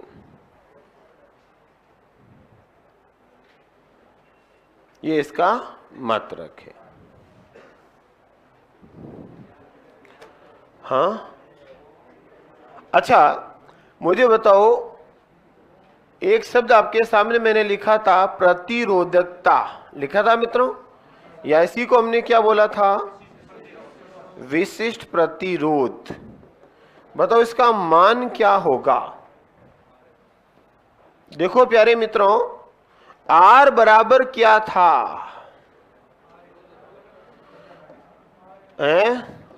R बराबर था रो एल बाई ए। तो बताओ रो बराबर क्या होगा? ए बाई आर एल। सही है? गलत है? आर ए बाई एल, यानी कि प्रतिरोध का क्या हो गया? उल्टा नहीं हुआ क्या? अरे वाह, लंबाई यहां थी, ये लंबाई नीचे चली गई, तो उल्टा हो जाएगा ना मान। अच्छा ये है ओम। अरे भाई आर क्या है और क्षेत्रफल क्या है? Metre square. और लंबाई क्या है? तो मीटर से 1 मीटर गया, तो इसका मात्रक क्या हो गया? Ohm into metre. क्या रटने की जरूरत है? तो लिखो मात्रक, ओम इंटू मीटर। किसका? प्रतिरोधकता का। लिखो प्रतिरोधकता का फॉर्मूला और मात्रक लिख दो, ओम इंटू मीटर। ये तो प्रतिरोध से ही आया ना फॉर्मूला सीधा।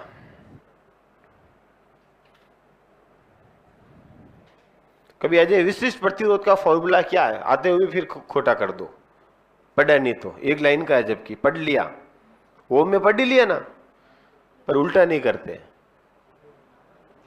और हम कई बार इस वे में रह जाता है कि पढ़ा रखा है और मात्रक पूछ लेते हैं, विशिष्ट प्रतिरोध का मात्रक क्या है, आप ठोक क्या होगे ओम प्रतिरोध, जबकि पूछा क्या, तो ओम इंटू मीटर। याद रखना, अक्सर अपने जनरल साइंस के अंदर मात्रक में मात खाते, क्योंकि प्रश्न सीधा आता है, फैक्ट सीधा आएगा, विशिष्ट प्रतिरोध का मात्रक है, और ज्यादातर प्रतिरोध देख के क्या करके आ जाएंगे, जबकि मात्रक क्या निकला, ओम इंटू मीटर। प्रति मीटर नहीं है, ओम इंटू मीटर है। प्रति तब होता जब नीचे होता, ये तो साथ में है, साथ ही साथ रखना, ये तो गड़बड़ घोटाला कर दोगी। नेक्स्ट, हाँ वी में हिम अपने करनी, टेंशन मुक्त रहो। नेक्स्ट, आगे नेक्स्ट बढ़ू, ओम हो गया, प्रतिरोध हो गया, प्रतिरोधकता भी हो गया साथ साथ। दोनों में कोई तकलीफ, दोनों में अंतर समझ में आ गया ना। एक याद है रोले भाई, ये वहां से निकाल दोगे, और मात्रक भूल जाओ तो निकालोगे। प्रतिरोध का मात्रक क्या है, क्षेत्रफल का क्या है, और लंबाई का क्या है।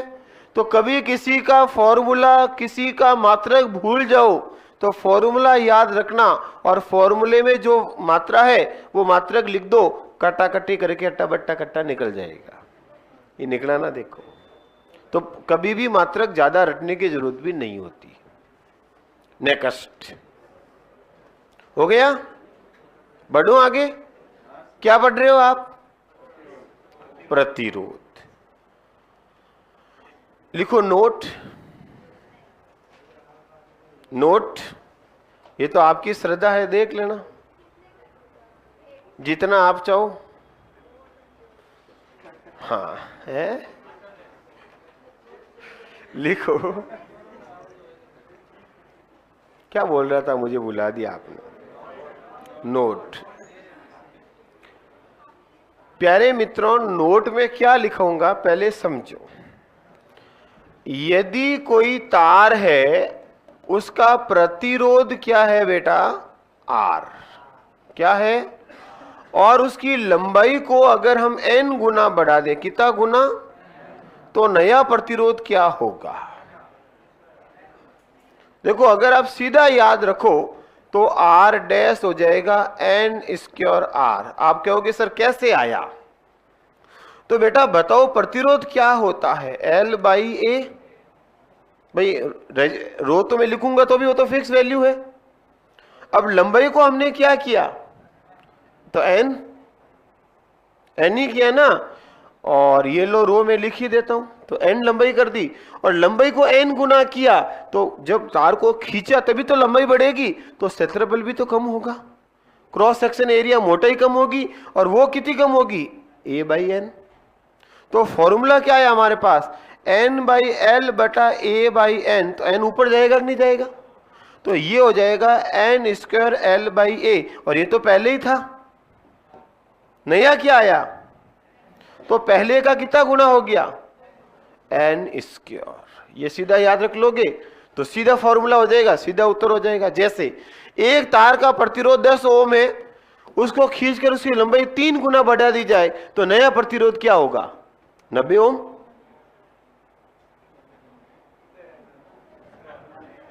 अगर ये फॉर्मूला याद है तो ऑप्शन देख टिक, और नहीं दूसरे खींचा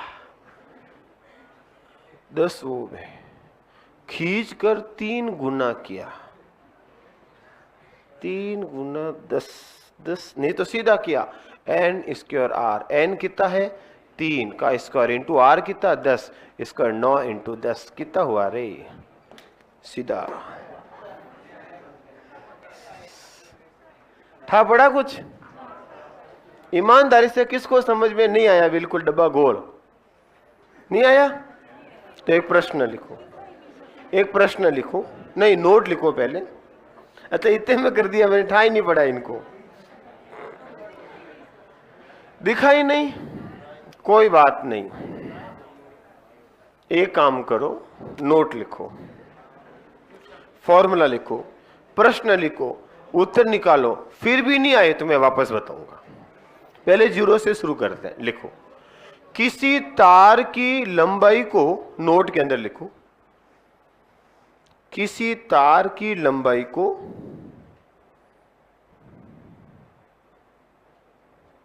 यदि n गुना बढ़ा दिया जाए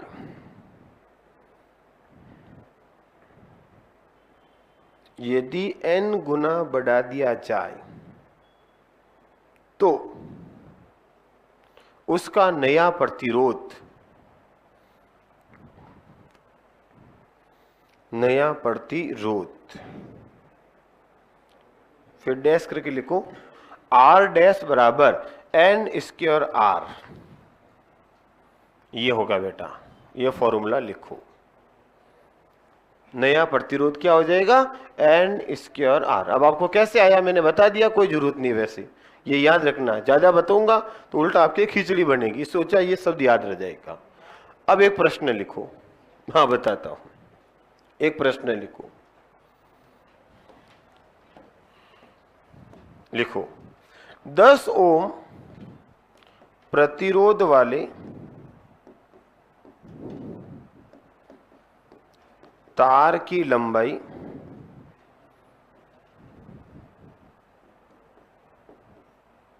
3 गुनी, या लिखो तिगुनी कर दी जाए,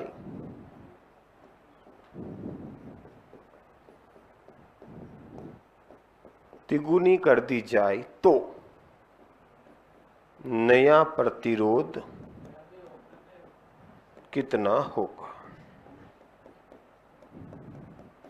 जिसको समझ में आया वो चुप रहे, और जिसको नहीं आया वो माथा लगाए, दिमाग लगाए। वो तो है कि 5 दिन बेच के आ गए हैं,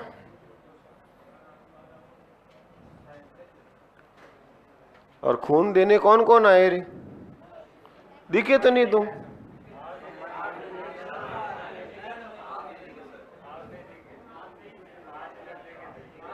पांच मिनट दिखा था, वाह ठीक है।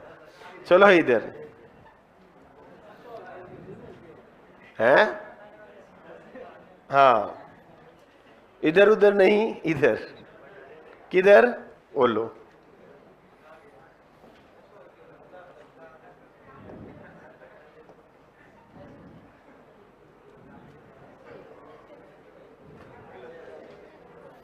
क्या हो रहा है, क्यों हो रहा है? गुस्सा कर रहे हो तुम लोग मेरे ऊपर? पक्का बेटा, नया प्रतिरोध का फॉर्मूला क्या है? R डैश बराबर n स्क्वायर R, यही है पुत्रों। बताओ n कितना गुना है? तो 3 का स्क्वायर, और R कितना है? 10, तो क्या हो जाएगा? 9 इंटू 10 बराबर कितना ओम? 90 ओम। नोट करो ये उत्तर। किसको अब समझ में नहीं आया? ईमानदारी से मेरे भाई और भाया बोलो, अब किसको समझ में नहीं आया? सबको आ गया?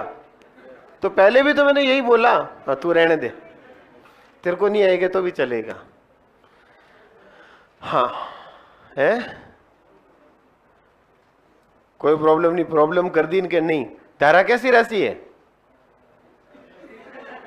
कोई प्रॉब्लम नहीं। ये ज्यादा बढ़ के इनका दिमाग उल्टा हो गया। नेक्स्ट,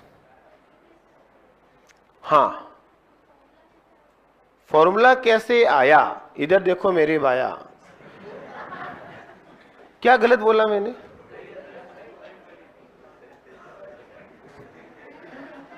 भाया और भाया तो मैं बोलता ही हूं, तो इधर देख मेरे भाई, और देखो फॉर्मूला आर बराबर क्या होता है? रो एल बटा ए। कोई दिक्कत? हमने लंबाई कितनी गुना की, n गुना, तो l n l, n गुना लंबाई बढ़ेगी। तो लंबाई जैसी n गुना बढ़ाएंगे खींच के तो मोटाई कम होगी बढ़ेगी। तार ये है, फिर तार को आपने ये किया तो मोटाई क्या होगी, कितनी कम, जितनी खींची उतनी ही कम। तो a बाई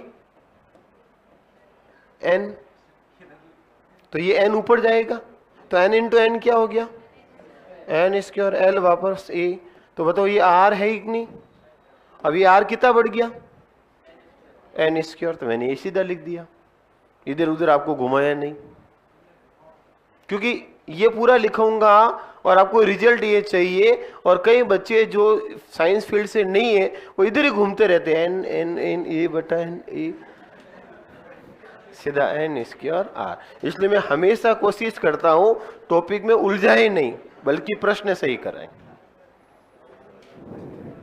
ठा पड़ गया, इधर उधर नहीं घूमना, सीधा कोचिंग आना है, मतलब सीधा फॉर्मूला याद रखना, सीधा उत्तर करना, ठीक है, पक्का। हाँ, इधर उधर नहीं घूमना। आजकल मूवी वाले भी नहीं चालू करते, 10 जने नहीं आए तब तक। नेक्स्ट, कईयों को समझ भी नहीं आया, आना भी नहीं चाहिए, आगे बढ़ते हैं। नेक्स्ट लिखो, प्रतिरोधों का संयोजन। हुक्म, एक मिनट रुकना साहब। हाँ, मोटाई 2 गुना कर दे तो क्या होगा, तो फॉर्मूले में रख दे वैल्यू। एक प्रश्न है, साहब कह रहे हैं लिखो, मैं इसका प्रश्न लिखा देता हूं, लिखो प्रश्न लिखो, उत्तर क्या आप बता दो। लिखो, एक तार, हाँ चुपचाप लिख दो, एक तार जिसकी लंबाई L व मोटाई A है।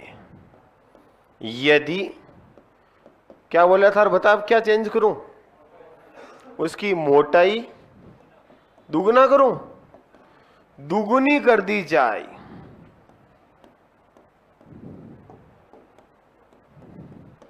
तो नया प्रतिरोध बताओ। ये प्रश्न आपने बोला, प्रश्न आपका है, उत्तर आप ही दो। फिर कैसे, देखो मित्रों, ऐसे कैसे बताओ, R बराबर क्या है, रोले बाई ए। ये तो आपको याद रखना ही पड़ेगा। इधर देखो, एक ही बार में सबको समझ में आ जाना चाहिए, बार बार घुमा घुमा के प्रश्न नहीं करूंगा, बात वही होगी, बस आपको डाटा चेंज करना पड़ेगा। देखो मेरे प्यारे मित्रों, R डैश हमसे पूछा है, R तो हमें पता है, लंबाई L और मोटाई ये है, तो ये है। अब चेंज किया बताओ, रो तो चेंज होगा ही नहीं। अच्छा, लंबाई को कुछ छेड़ा क्या, तो ये लो, मोटाई को क्या किया, तो 2/a, ये हुआ ना। अब बताओ, रो L बाई A को क्या लिख सकते हो, तो बताओ R डैश R बाई क्या हो जाएगा, पहले का कितना हो जाएगा, आधा।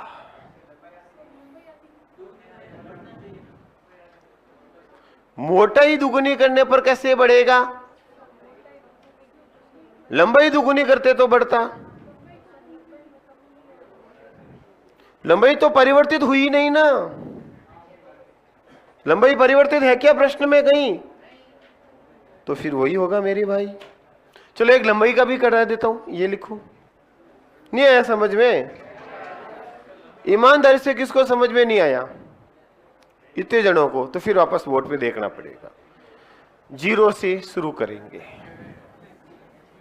इधर जिसको समझ में नहीं आया, ईमानदारी से बोर्ड पे देखना मेरे भाया और भाया, और फिर भी समझ में नहीं आए, बेहिचक वापस बोल देना नहीं आया, क्योंकि प्रश्न कुछ भी आ सकता है, फॉर्मूला बेस। और अगर आपको ये सीधी चीज नहीं आई तो पढ़ा हुआ 0, क्योंकि प्रश्न सही नहीं होगा।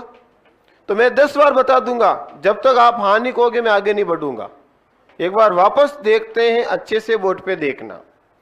बताओ, पहला तार है जिसकी लंबाई कितनी, मोटाई कितनी, सुनना आगे मत बढ़ना। एक तार जिसकी लंबाई L व मोटाई A है, यानी कि प्रतिरोध का फॉर्मूला क्या है, रो L बाई A।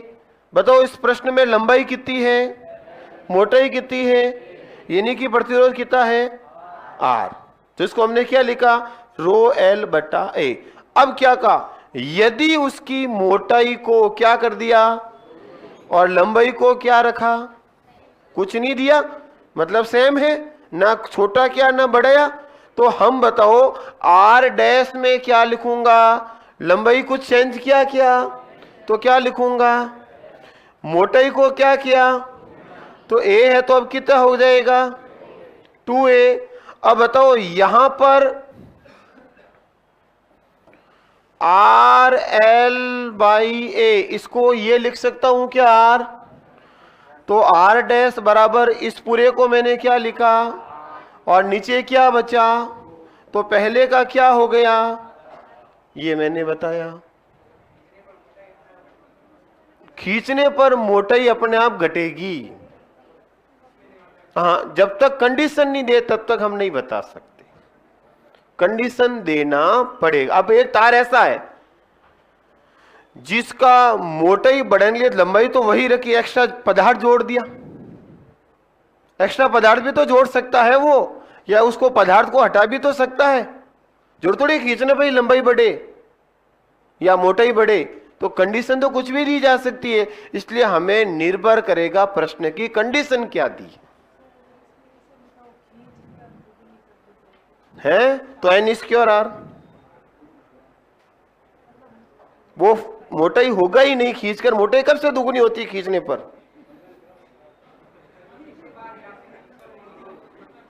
भाई मेरी बात सुनिए, कह रहे सर खींचकर मोटाई दुगनी, खींचकर मोटाई कभी दुगनी हो ही नहीं सकती, हमेशा ही कम होगी। याद रखना फॉर्मूला कभी फेल नहीं होता है।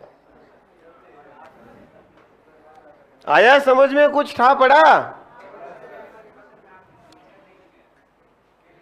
हाँ, लंबाई कैसे भी तो बढ़ाई जा सकती है, हो सकता है नया तार जोड़ दे, लिख दे खींच कर, हाँ तो लिख दो भाई खींच कर बढ़ाई जाए, लिख दो, बिल्कुल सही है, लिख दो खींच कर, एन स्क्वायर आर में लिखा ना, वहां लिख दो खींच कर बढ़ाई जाए, तो बिल्कुल सही है, कोई दिक्कत नहीं। हाँ, अरे आपने जो नोट लिखा ना, नोट के अंदर क्या लिखा, लाइन इधर ला, किसी तार की लंबाई खींच कर यदि n गुना कर दी जाए, बस सीधा n गुना करे तो फिर फॉर्मूला रखो, है होगा, हाँ तो इस फॉर्मूले में वैल्यू रखो, फिर उसको डाटा देना पड़ेगा, उसको फिर लंबाई और मोटाई दोनों की बात करनी पड़ेगी, समझ गए ना। जैसे प्रश्न ऐसे आएगा फिर लिखो, ऐसे प्रश्न में फिर दोनों को चेंज किया जाएगा, जैसे लिखो एक प्रश्न और लिखो, कोई दिक्कत नहीं बेटा, शर्त जब तक नहीं दे तब तक मन से नहीं लगाना। तो लिखो, यदि किसी तार की लंबाई को, यदि किसी तार की लंबाई को दुगुना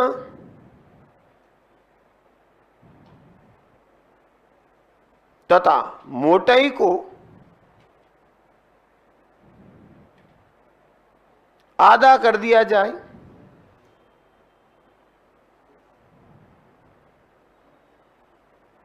फिर इसमें तो अपरिवर्तित हो जाएगा, तार की लंबाई को दुगुना तथा मोटाई को 4 गुना कर दिया जाए, ऐसे लिखो, तथा मोटाई को 4 गुना कर दिया जाए तो नया प्रतिरोध क्या होगा,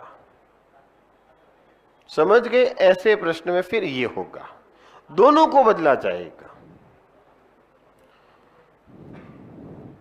देखो बेटा, माना कि तार की लंबाई L, माना कि मोटाई A। अब इसको आपको मानना पड़ेगा क्योंकि यहां कुछ दिया नहीं, कुछ भी नहीं दिया प्रश्न में, देख लो। तो माना तार की लंबाई पहले कितनी है और मोटाई कितनी है A, यानी कि R कितना होगा L/A। ये तो हमें लाना ही पड़ेगा। अब शर्त है, अब लंबाई कितनी कर दी, दोगुनी लंबाई को और क्षेत्रफल को 4 गुना कर दिया, तो A4, 4 गुना तो A4 होगा।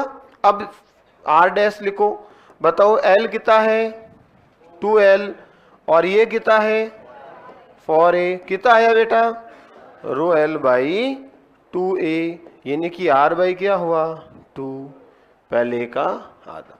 तो जो डाटा दे वो डाटा रख दो। तो याद रखना, पहली शर्त जैसा प्रश्न कहे वैसा चलना है।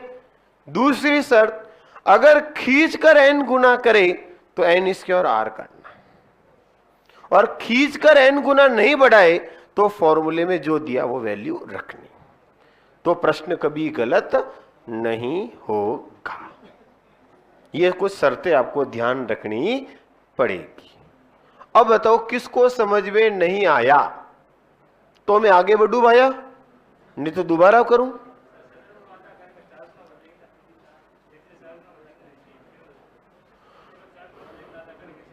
तो लंबी भी तो बढ़ा रहे हैं। मैंने कब कहा गलत है? गलत तो मैंने कहा ही नहीं। मैंने कहा जो दे उसके अनुसार वैल्यू पुट करो, ये बोला मैंने।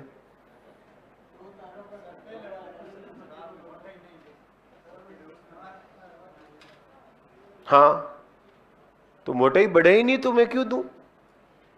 मैंने क्या बोला, जैसा एग्जामिनर कहे वैसा चलो, ठीक है। और n² कब लगाना, जब खींचकर लंबाई करे, नहीं तो हमेशा फॉर्मूला लगाओ और डाटा रखो, सिंपल उत्तर होगा। क्यों इतना इधर उधर भटक रहे हो? हाँ बोलो, प्रश्न में आधा बताया गया। मैं यही तो आपसे ही तो पूछा था मैंने, क्या बोला मैंने? फिर मैंने कहा काट दो उसको और 4 गुना कर दो, तो प्रश्न ही चेंज कर दिया ना। हाँ देखो इधर प्रश्न ला, जैसा प्रश्न के वैसा चलना, मन से नहीं। तो प्रश्न चेंज कर दिया, उस प्रश्न को क्यों घुमा रहा है? वो तो मेरी इच्छा हो गई, मैंने कहा आधा नहीं लेके 4 गुना करो ताकि उत्तर आराम से आ जाएगा। ये तो मैंने डाटा सेट करने के लिए बोला। गजब आदमी हो। वो मैंने बिना कैलकुलेशन किए बोला, मैंने कोई गणित थोड़ी लगाई। मैं गणित लगा के बोलता तो मुझे कहते ना, मैं तो चलते चलते मैंने कहा हो सका 2 से 2 कट जाए और उत्तर वही आ जाए तो प्रश्न का मतलब नहीं रहेगा, इसलिए मैंने डाटा चेंज किए। तो डाटा चेंज करना भी गुनाह है क्या? हाँ सर। अरे भाई, जब मैंने A/2 बोला, यहां मैंने 2L कहा, तो मेरे दिमाग में A/2 की जगह 2A रह गया, मतलब बोलते समय। तो मेरे हिसाब से दोनों कट जाते। तो वो तो मैंने सोच रखा जब प्रश्न बोल रहा था, तो वो तो मेरी सोच थी, जिसकी ऐसी तैसी कर दी। समझ गए भाई? वो तो मैंने प्रश्न लिखाते लिखाते सोचा था। A/2 करा तो 2 ऊपर जाके 4 गुना हो जाता, कोई फर्क नहीं पड़ता उससे। ओके बेटा, फॉर्मूले में अगर मैंने कहा जैसे डाटा पुट करोगे तो प्रश्न कभी गलत हो ही नहीं सकता, क्योंकि मैं आपको रटा थोड़ी रहा हूं, मैं आपको प्रश्न करवा के बता रहा हूं। बढ़ूं आगे? कोई तकलीफ? तो लिखो प्रतिरोधों का संयोजन, कॉम्बिनेशन ऑफ रेजिस्टेंस। हे भगवान, मुझे क्या पता होता, मैं प्रश्न का उत्तर ही प्रश्न नहीं चेंज करता। पर मैंने क्या गणित नहीं लगाई, बोलते चलते चलते बोल दिया और गणित फेल हो गई। लिखो आगे। हाँ लिखो प्रतिरोधों का संयोजन, कॉम्बिनेशन कितने प्रकार का होता है?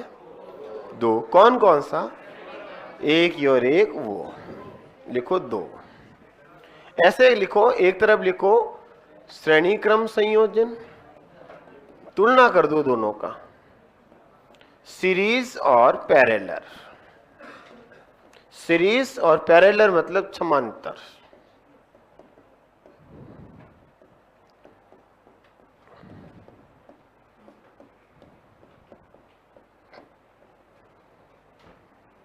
श्रेणी क्रम संयोजन और समांतर क्रम संयोजन।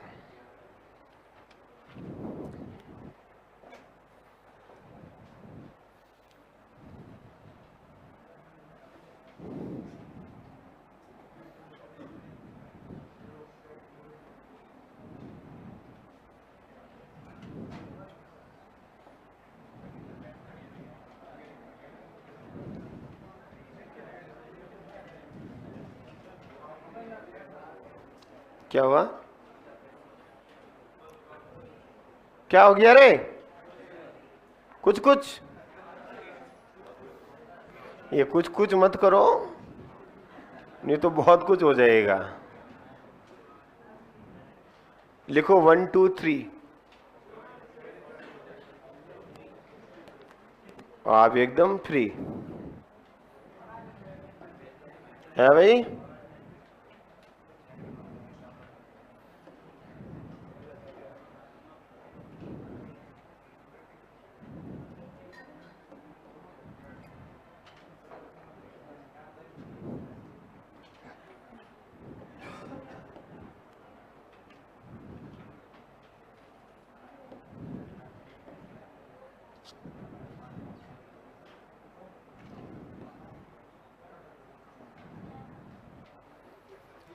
ये तो हो गया मित्रों श्रेणी क्रम, और ये हो गया मित्रों समांतर क्रम।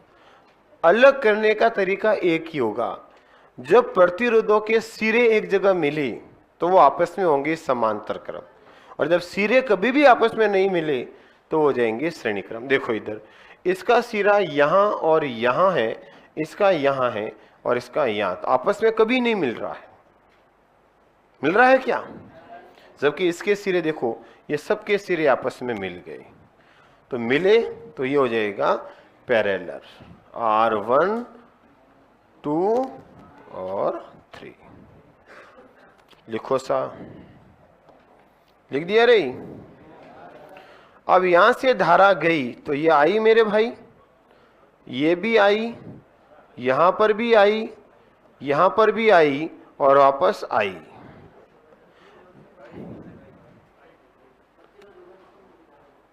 नहीं, धारा वही रहेगी, प्रतिरोधों में धारा बटेगी नहीं। बट रही है क्या धारा? धारा जितनी आई वापस वही मिलेगी, स्पीड कम ज्यादा हो जाएगी। हाँ, इनका विभव अलग होगा, ये होगा V1 V2 V3, और यहां धारा I यहां अलग अलग हो जाएगी, कुछ I1 कुछ I2 कुछ I3 और वापस I, तीनों का योग।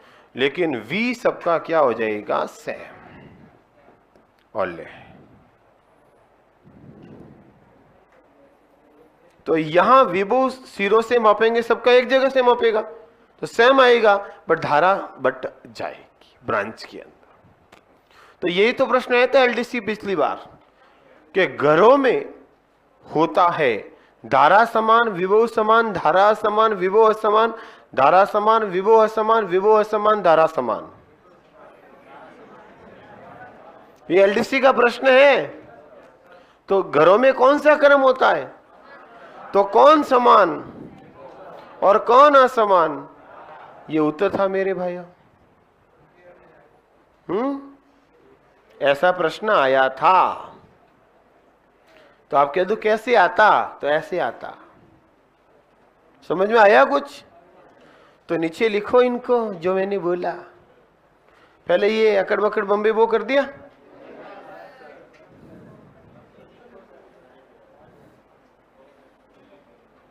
फोटो बना लिया क्या? किसने? मैंने तो बनाया, तब आपने बनाया आपने। तो लिखो श्रेणी क्रम में। 4 बार पूछे तब कहां थे रे? रुको, कितनी बार पूछा मैंने? क्या पूछे क्यों? आपकी गलती है। सही है भाई, अब तो बोल दो। वानी जरूर।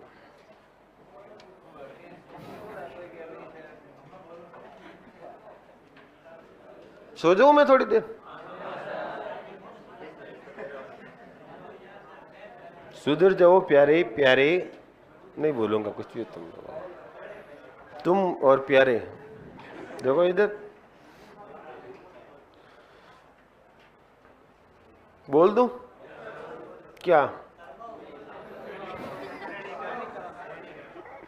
तो लिखो, श्रेणी में लिखना बेटा पहले, फिर समांतर में लिख देंगे।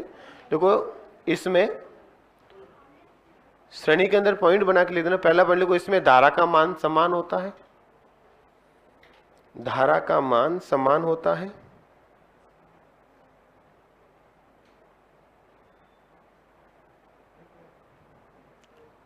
किसमें समान होता है? प्रत्येक प्रतिरोध में। ये तो समझ में है ना?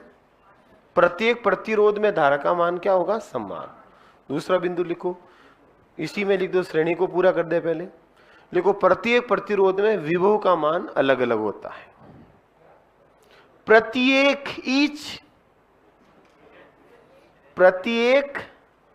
प्रतिरोध में विभव का मान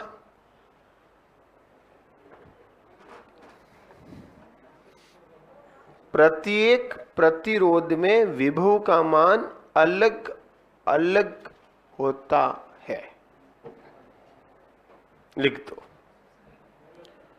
बेटा। यहां धारा सब में आई तो सेम लिख दिया भाई। यहां विभव देखो V1 V2 V3, तो क्या हो गया? अलग अलग। ये मैंने लिखा है, कोई तकलीफ? तो इसमें लिखो, समांतर क्रम में लिखो। इसमें धारा का मान प्रत्येक प्रतिरोध में अलग अलग होता है। इसमें धारा का मान प्रत्येक प्रतिरोध में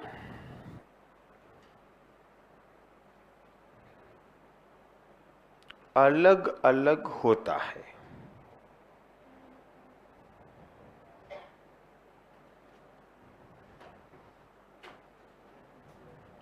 और दूसरा लिखो, इसमें प्रत्येक प्रतिरोध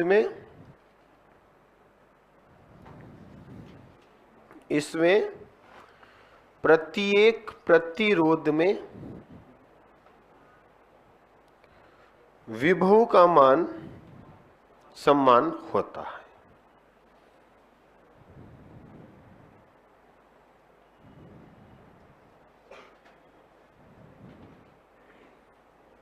कोई दिक्कत? इससे आगे पढ़ेंगे कल। Thank you.